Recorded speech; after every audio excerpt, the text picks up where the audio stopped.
very much on time. Dr. CASSUTO, combined neck treatments, volumetry and tightening. For the sake of time, so no combination, I'll just touch one of the aspects. And this is the first change. The second change, since there's not much luck with videos today, I won't show you my video, and that will spare some time.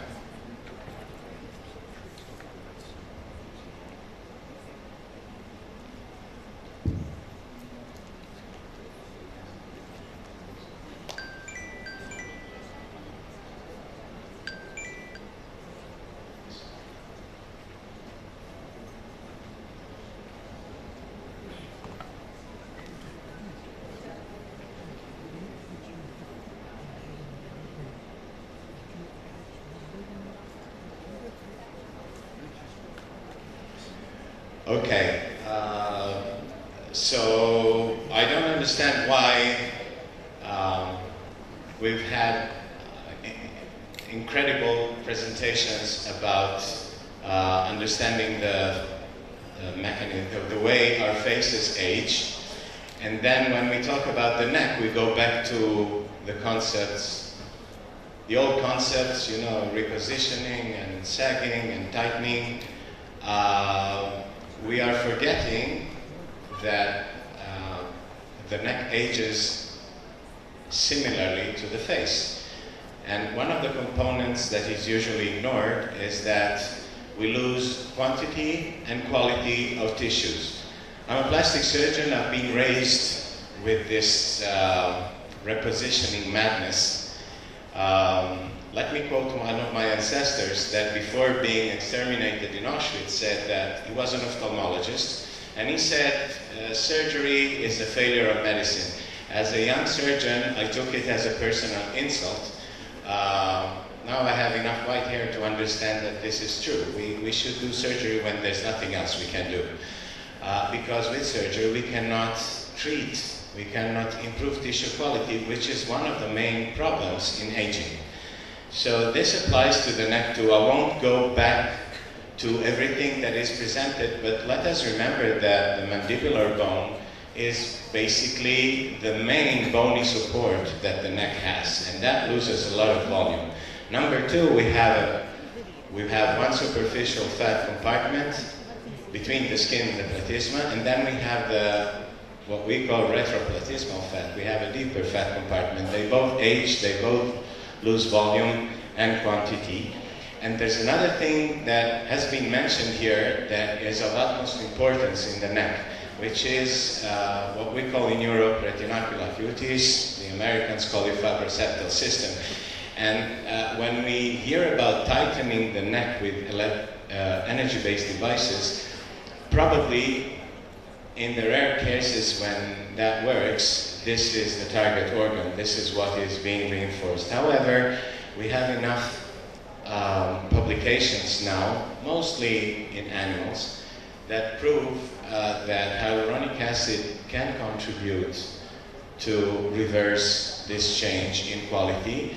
Unfortunately, there's a misunderstanding, international misunderstanding, when people talk about biostimulatory fillers. Hyaluronic acid is left out of this group. Practically, it is not. We have enough evidence about it.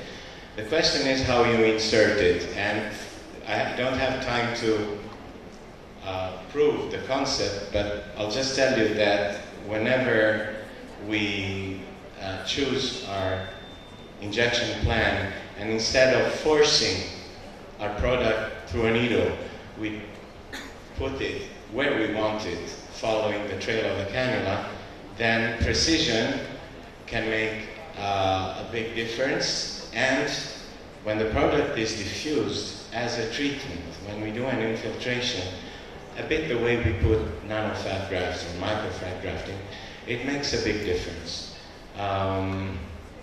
Okay, just about the proof about tissue improvement, collagen, elastin, etc. Remember that this is achieved by hyaluronic acid. It has been proven in animals. I don't think that a good study on humans would pass any Helsinki committee in the world, so I think we'll have to do with rats, but I think this is good enough for me. Let us remember that we still don't have them all over the world, but in Europe and in the Middle East, there are non-BDDE cross-linked hyaluronic acids, and so far, where is Tunj? Yeah, and we have good evidence in vitro that these are the only hyaluronic acids that actually enhance adipocyte function besides fibroblasts without putting them to sleep.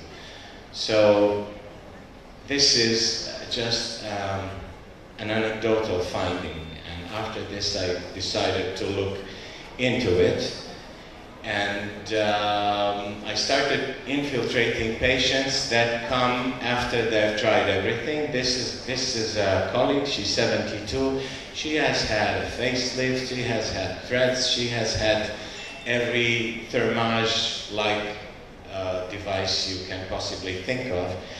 What is lacking here? Volume, okay? There's no reason to try to shrink and pull. This is not the best we can do. The best we can do is improve tissue quality and, by the way, restore the shape. Of course, the shape restoring is not going to be forever. It will need maintenance, but so do threads and so does surgery. Why? Because that volume loss is of utmost importance and it's always ignored. Okay? Now, if you think, if you don't have this product I'm not mentioning, you can either use non-cross-linked HA as a treatment and or dilute your cross-linked fillers as far as the neck is concerned.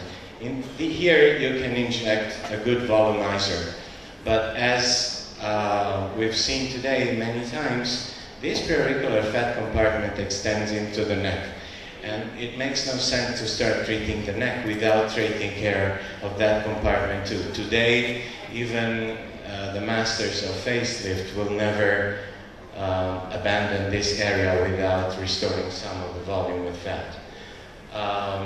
Other cases, and what I wanted to show you is that unlike the whole brow forehead debate, this is quite universal. Where is the man? I don't have the man. I apologize. Yeah, I cut it out. But anyway, this applies to men exactly the same way. And in order to make it even shorter, the main difference for me is that when I inject the mandibular line for women, I put my filler under the mandibular line, whereas in men, I do it along the side. I hope this was short enough. Bon appetit, enjoy your lunch. Thank you for listening.